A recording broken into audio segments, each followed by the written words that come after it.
Can you smell that in the air? It's football, everybody. BYU is now a month away from kickoff of the 2025 football season, and we've got bold predictions for training camp.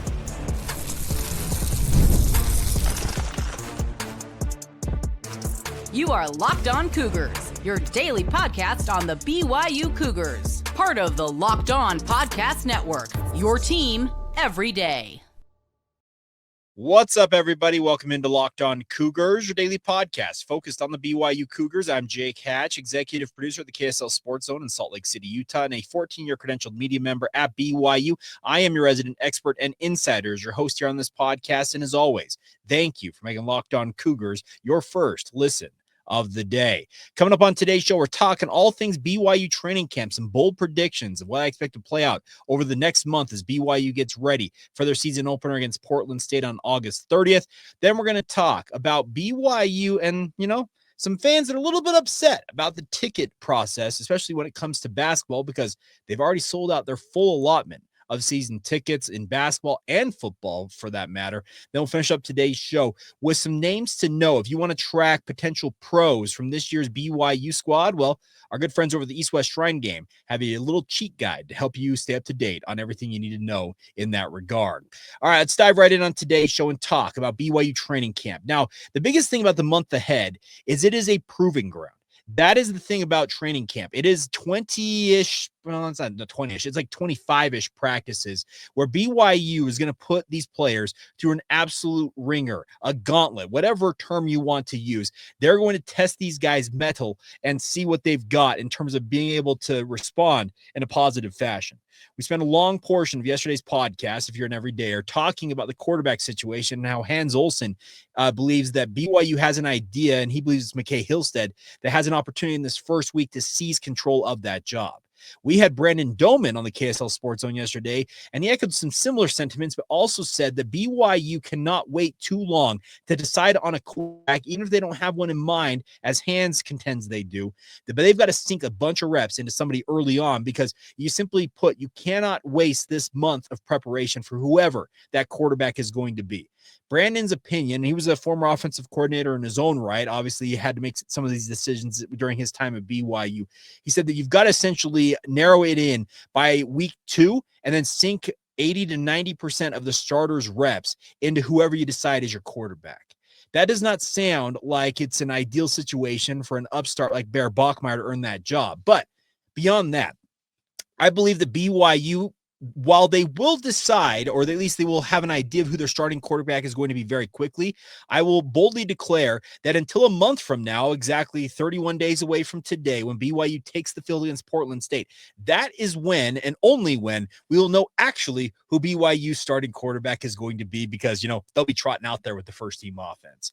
I believe that I, among many other insiders out there, will have a heads up, or at least an idea of who that quarterback, that starter is going to be. And I still believe it's likely to be McKay Hillstead, but that ultimately will not be formally announced until a month from now. I know that may be disappointing, but that's a bold declaration I've got for you right there.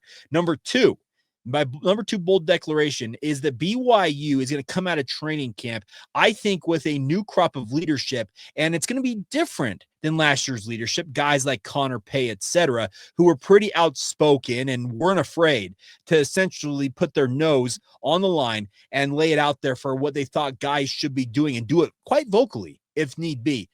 BYU will come out of this training camp, in my opinion, with a leadership group that may not be as loud or as provocative as last year's leadership group is, but it will be no less effective, albeit in their own way. I think of guys like an Isaiah Glasker. I look at a guy like Andrew Gentry, Keanu Tanuvasa, whoever ends up as quarterback 1 for BYU, LJ Martin. Not a one of those guys is one of those guys that's going to be hooting and hollering and screaming in guys' faces, because it's just not their style. But that doesn't have to mean that they are any less a leader in that respect. They may lead more by example versus using their booming voice, like Connor Pay was prone to do, to get their point across. Number 3, in terms of bold predictions here, BYU is going to come out of training camp with a two-headed monster at running back. Now, barring injuries, LJ Martin and Sione Moa, I think, are set to really emerge and make a two-man battering ram for BYU in the run game that is going to serve whoever ends up as BYU starting quarterback very, very well. Both of them are very, very capable running backs. And if both of them stay healthy, there's an easy chance that those two between them could go for 1,500 yards. I believe that LJ Martin is absolutely capable of a 1,000-yard rushing season if he stays healthy and is capable of achieving what is within him. I think Sione Moa, as his complement, the Robin to LJ's Batman, is capable of piling up at least 500 yards in his own right. And if BYU gets north of 1,500 yards from those two guys, they're going to have a pretty solid season because that rushing attack was pretty darn potent if they have those type of stats, because you also factor in QB run game, complimentary run from guys like Hinkley Ropati, who is now back with the program. That should indicate a good thing for BYU.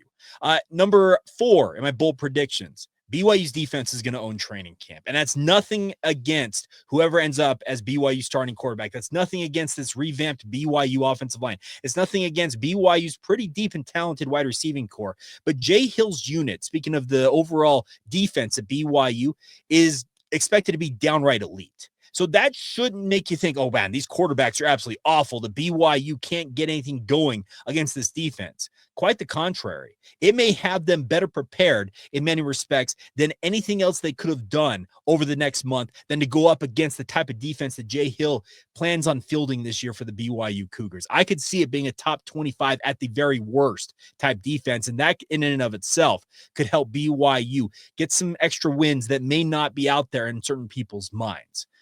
Number 5, in terms of bold predictions here, it's the final one I'm going to make here, is that I believe that the BYU Cougars will come out of training camp as healthy as we have heard about them in quite some time. And the reason why is because Ryan Phillips, Skylar Main, and the entire BYU training staff that has been working essentially round the clock over the past 8 months and change have these guys in peak physical condition.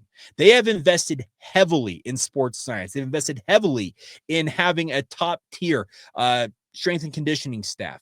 BYU was extremely healthy a season ago. And yes, there is a luck element in all of this, but there's also making sure the guys' bodies are as finely tuned as they possibly can be. And I know that Ryan Phillips, Skylar Main, and the rest of their crew in the sports science and strength and conditioning departments down there for BYU football, they have put in work. And I believe that BYU is going to be fairly healthy coming out of training camp. And I'm knocking on wood right now to make sure I avoid jinxing that. But like I said, I really do think that they're going to have a fairly healthy training camp, and it looks like it could lend itself to a physical camp in addition to that, because Kalani Sitake has been unabashed in saying, hey, the only way to prepare to play football is to, play football. You got to hit people, and injuries come with it. It's a violent game. It's just inherent to the sport. But I believe the BYU's training staff has these guys as peak physical condition as they possibly could be at this juncture. All right, so there you go. My bold predictions for BYU training camp ahead. What else you got? I want you guys' input on this. Something I need to do more of is to solicit your guys' feedback and your input. What are your bold predictions for training camp? I'm not asking about the season, because we'll do that as the season gets closer. I'll do overall for the season ahead my bold predictions. Maybe I tip my cap on a couple of things like the running back situation with LJ and Sione Moa, but that's my training camp. Those are my predictions for what I expect to come out of training camp. Will there be other storylines that emerge? Absolutely. Inevitably, there always are, but what are yours? What do you got? Drop them in the comments below if you're watching this on YouTube, weigh in via social media, or email us. lockedonbyu@gmail.com is the email address if you want to reach out that way. Coming up next, though, we're going to talk about a bit of a situation that some Cougar fans found themselves in yesterday because, well, certain Cougar Club members did not have access to get BYU basketball tickets, and it is got some people upset, and we'll talk about why coming up next right here on Locked On Cougars. Today's show is brought to you by our friends over at 5 Hour Energy. Now, Obviously, if you are needing an extra boost, our friends at 5-Hour Energy, they have a brand new thing called Transfusion. 5-Hour Energy Transfusion. It brings the bold grape, ginger, and lime flavor of your favorite golf drink, minus the alcohol, into a quick, energizing shot. Whether you're sinking birdies or just making memories with friends, this is a hole-in-one for your energy game. The best part is all of us, if you've played golf, have been out on the course, and you can always think of those incredible shots that you have hit. How many more of them could you potentially have made or hit had you had a little extra energy in your boost? That's the best part about it. Some might be a total fluke, but other ones might be helped if you could get some extra power from our friends over at 5-Hour Energy. Golf is about the good times with good people and good flavors, of course. And the grape, ginger, lime flavor gives you the best parts of the clubhouse go-to without chasing down the beverage cart. So go to 5hourenergy.com today. That is the number 5hourenergy.com, and use the promo code LOCKEDONGOLF and get 20% off your order. Offers only valid until September 30th on one order and cannot be used with other promotions. This code is not good on subscription orders either, but whether you're meeting up with friends or trying to turn 18 holes into a full 36, get the energizing boost you need to power through and order transfusion flavored 5-Hour Energy shots today.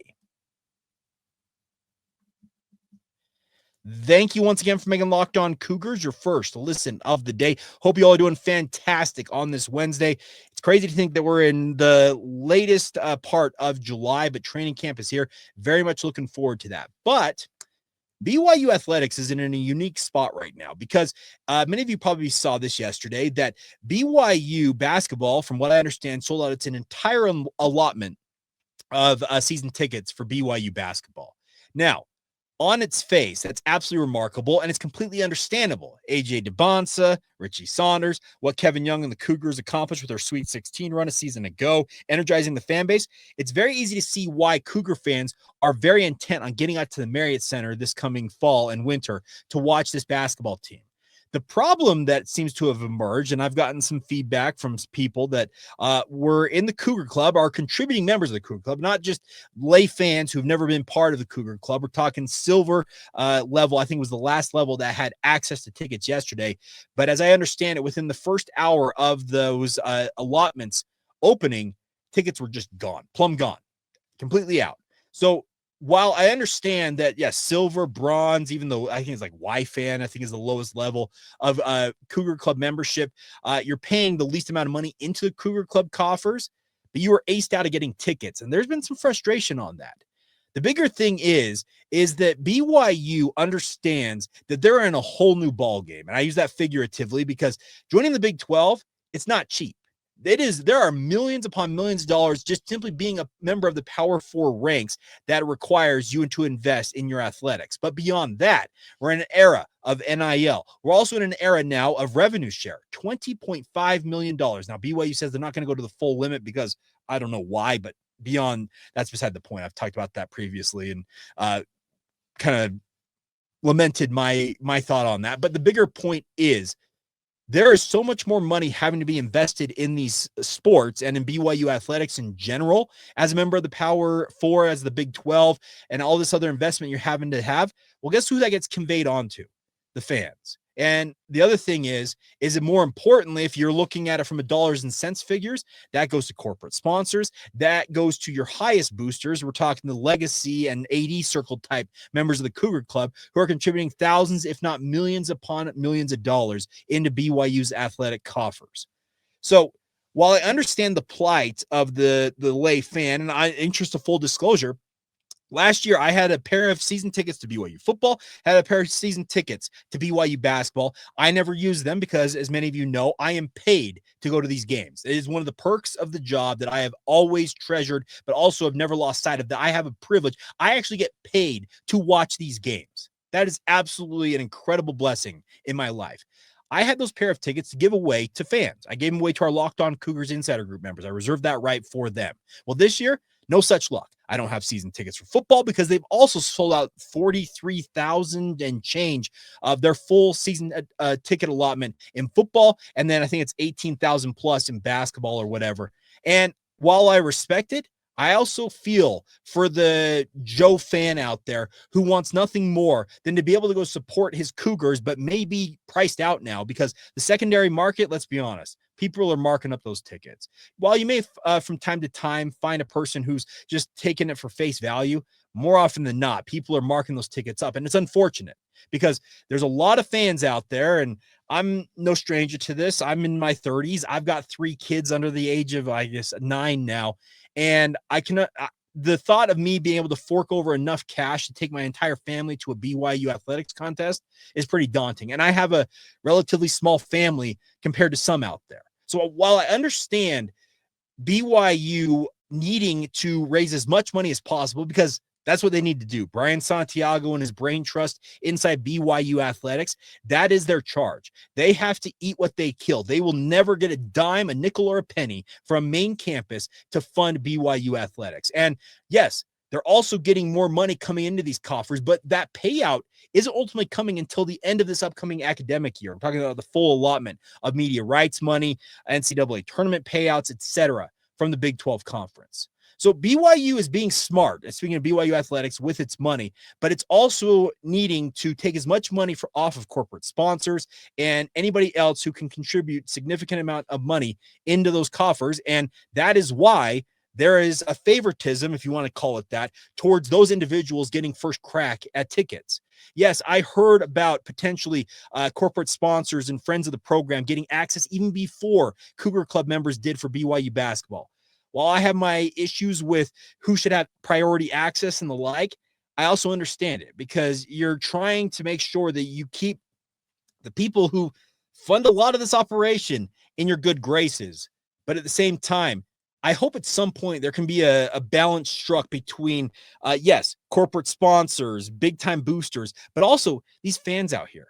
There are thousands upon thousands, if not millions of Cougar fans out there who are loyal. Trust me, this podcast, it is ultra successful compared to many other podcasts on the Locked On Podcast Network because of you, because of BYU fan. And I'm talking BYU fan just to you individually, whoever you might be, because you guys consume everything.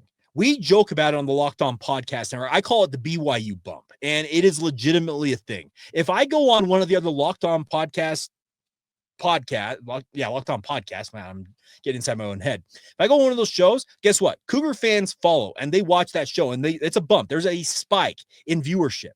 Cougar fans are diehards. They are loyal. They are true. To use all of those expressions, loyal, true, and strong, I think is what the fight song says. Cougar fans are the epitome of that. And guess what? Some of you, frankly, are getting screwed. And that may make me unpopular with certain people at BYU who don't want me to say this or to highlight it, but it's a tough balancing act. And I don't envy Brian Santiago or anybody else, Dallin Moody is the deputy AD, trying to both appease, like I said, your top shelf boosters who fund so much of this, while also making sure that, like I said, Joe fan out there also can go out and enjoy the experience of supporting the Cougars in person. The nice part is, in the Power 4 era, as a member of the Big 12, BYU's athletic contests are even more readily accessible in terms of watching them than they ever were before. We're talking both linear television and streaming. And now, yes, I know that streaming costs extra as well.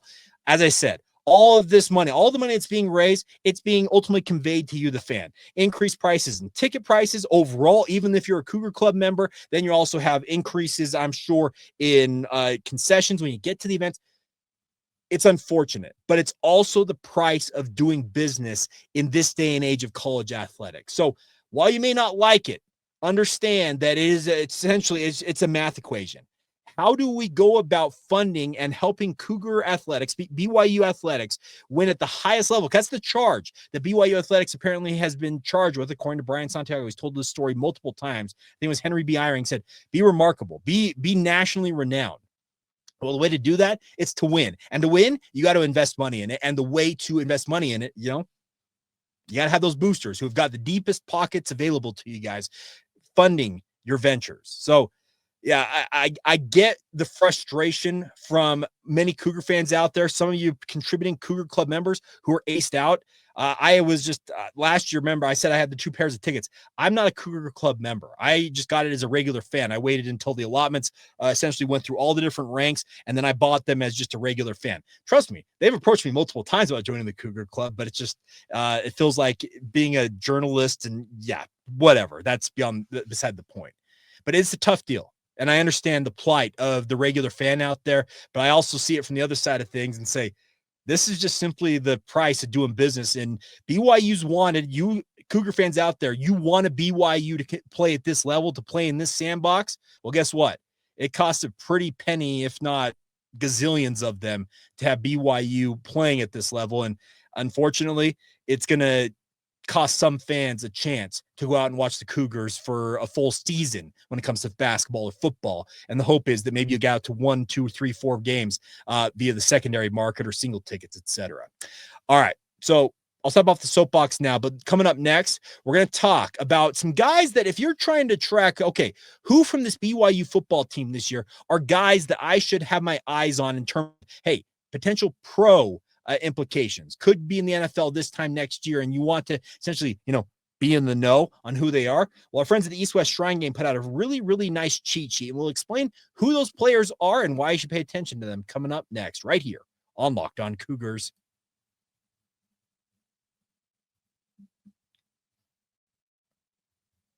Thank you once again for making Locked On Cougars your first listen of the day. Appreciate all of your support. If you have not done so already, a big way you can support the show is to join the Locked On Cougars Insider Group. It's a great way to get inside intel that I'm passing along, and I'll have notes for you guys shortly after BYU's first practice coming up today. So if you want the inside scoop, join right now. And the best part is it's $5 a month to be a part of the Insider Group. And the kicker, 2 full weeks. You can find them to get to the first half of training camp, essentially, and all my notes from practice observation windows coming to you for free before you have to pay a single penny. So hit the link in the show notes below, reach out to us via social media or email, and we'll get you squared away as a member of the Locked On Cougars Insider Group.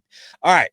Now, many of you out there like to be in the know when it comes to BYU athletes and like guys that, hey, I knew about this guy before he became insert name here, Kyle Van Noy, Fred Warner, Puka Nacua. Okay, I'm talking about like kind of the who's who of BYU football, but the bigger point is there is no shortage of guys that you can pay attention to this year and essentially be in on the ground floor with when it comes to their pro potential.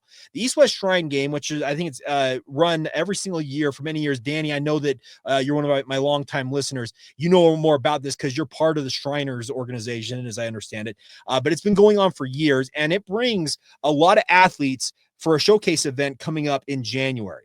They just put out their 1,000-player watch list. Yes, 1,000 players across college football. We're talking from Division I, Power 4, all the way to NAIA, I feels like would be on this list. But BYU's got a pretty healthy representation on this list, and for a good reason, because I think the Cougars, looking at what the Kyle Van Noys, the Fred Warners, the Puka Nacuas, the Taysom Hills, the Jamal Williams, all of the standout players BYU's put in the NFL recently have shown out in many respects, and that's making BYU more of a higher priority for NFL teams to scout more heavily. Well, on this list, they've got a nice representation across the roster for BYU. The crazy thing is there's some names on here that I would not have thought they would have put on this list, but they did. So first off, Will Farron. Okay, Will Farron's in his final season at BYU. Will Farron easily could be an All-American type kicker this year for BYU. He's got ice water in his veins, evidenced, I think most notably by he went over in the Utah game. Kelly Paping says, hey, where you want to set this up? He's like, I don't care. Get me in a position to kick it, and I'm going to make the kick. Okay, some cojones on that young man. I love Will Farron. He's a great dude. I'm glad he's getting some recognition as a potential pro. Offensive tackle Andrew Gentry. Andrew's got to get it right here at BYU. He has bided his time at Michigan, and when given the opportunity to finally start at Michigan, he suffered a foot injury. Well, he's going to have a major opportunity as a starting offensive tackle for BYU this year, and the hope is he seizes that opportunity and continues a strong run of BYU offensive tackles in the NFL ranks. They also mentioned on this list linebackers Isaiah Glasker and Jack Kelly. Those are no-brainers. Those two guys could be all Big 12. In fact, I'll say this right now. Want a bold prediction? I think it is the best single tandem of linebackers in the Big 12 between Jack Kelly and Isaiah Glasker. And it's absolute insanity to me that the preseason all Big 12 defensive team didn't have either one of them on that list. I digress, but I believe that tandem is absolutely elite, and they should be, I think, BYU's top 2 NFL draft prospects this year. Other names that made the list: long snapper Garrison Grimes. Yes, they've got Garrison Grimes on this list. Now, long snapper is a bit of a finicky deal to get into the NFL, but John Denny will tell you, once you're in, you can be there for a long time, because John Denny did what? 13 years with the Miami Dolphins and made some healthy coin as their long snapper for years. He was the longest tenured Dolphin at one point.